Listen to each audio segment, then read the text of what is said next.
E sobre essa extração ilegal de madeira e a Amazônia estar perdendo a sua capacidade de absorver carbono, vamos falar agora com a doutora Luciana Gatti. Ela é coordenadora do Laboratório de Gases de Efeito Estufa e fala ao vivo com a gente, direto de São José dos Campos, em São Paulo. Doutora, boa noite. Boa noite. Prazer estar aqui com vocês. Prazer é nosso em recebê-lo para um assunto tão importante como esse, né? Como é que a senhora avalia essa situação em que o Brasil se encontra nessa questão ambiental? Olha, a situação é extremamente crítica.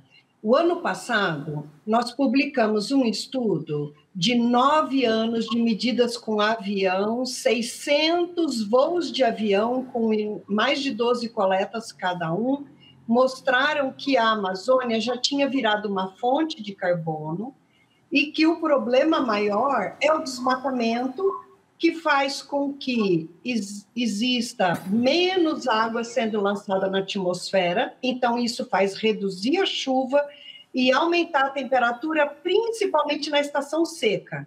Então, como consequência, tem uma estação seca cada vez mais quente, mais seca e mais longa. Isso faz com que a floresta fique mais inflamável. Então, está ficando difícil para árvores típicas de uma floresta tropical úmida sobreviver, a floresta está ficando mais inflamável e o desmatamento só está acelerando. Então, nós estamos vendo uma perda em todos os sentidos na floresta. Isso faz com que também aumente a degradação. No outro estudo, a pior região era a região sudeste, que já tinha aumentado 2,5 graus a temperatura quando a gente vê a média de agosto, setembro, outubro. E teve uma perda de 25% de chuva.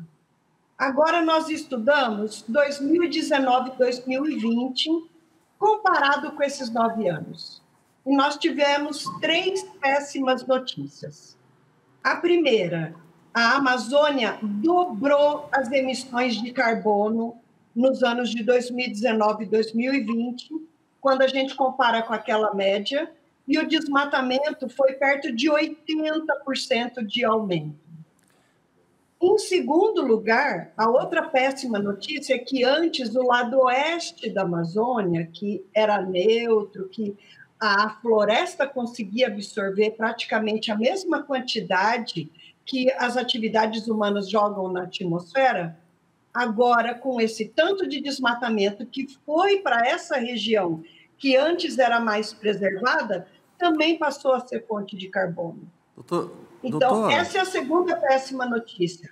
A terceira péssima notícia é que no ano de 2020, a Amazônia perdeu, na média do ano inteiro, 12% de chuva em 2020, e a pior perda foi na estação chuvosa. Veja, antes só a estação seca tinha sido atingida. Agora, até a estação chuvosa, perdeu 26% de chuva e aumentou 0,6 graus a temperatura. Num período muito curto, nós estamos falando de um período que terminou em 2018, né? De 2010 a 2018. Doutora. Então, a Amazônia está assim, entrando numa condição extremamente alarmante. Doutora, a senhora colocou uma situação realmente preocupante, alarmante. Mas eu queria que a senhora avaliasse, por exemplo, porque quem tem que combater o desmatamento ilegal e essa questão das queimadas é o governo federal, através dos seus órgãos competentes, não é isso? Só que o governo federal, o presidente Jair Bolsonaro, disse na reunião das Nações Unidas que o Brasil não tem desmatamento. Como é que fica essa questão, uma fala dessa do presidente do país, quem deveria exatamente combater o que a senhora está dizendo que está acontecendo? Olha, esse é o principal problema, né? Porque nós, aqui no Brasil, a gente está vendo como esses 4 anos vêm se desenvolvendo. Logo no primeiro ano, foi anunciado para todo mundo que acabou a fábrica de multa do IBAMA. Nós vimos o nosso ministro do Meio Ambiente dizer que ia passar boiada, que ia derrubar as regulamentações. O pessoal que sabia fazer as operações e combater o desmatamento foi exonerado. E eles foram colocando impedimentos para acontecer a fiscalização. Existe no nosso artigo um estudo do que aconteceu com a fiscalização, com a aplicação de multa, com os julgamentos e com o pagamento efetivo de multa. Olha, 2020 teve 13 multas pagas. Foi uma queda de 90% no pagamento das multas. Então, existe a sensação de impunidade. Isso é um recado claro de que pode invadir terras públicas, pode desmatar, que nada vai acontecer contigo. E ontem teve a notícia de que 39 mil multas foram perdoadas.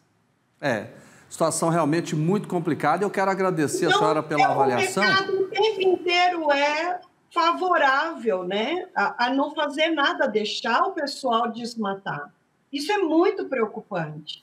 Muito preocupante. Doutora, muito obrigado pelas informações. Uma boa noite. Eu que agradeço de poder estar aqui dando essa mensagem tão importante para todos nós. Eu poderia dizer só mais uma coisa? Sim. A floresta amazônica é a nossa grande fábrica de chuva. E o agronegócio, a agricultura, precisa muito de chuva. Então, quando a gente está aí desmatando a Amazônia, nós estamos colocando em risco a produção agrícola também.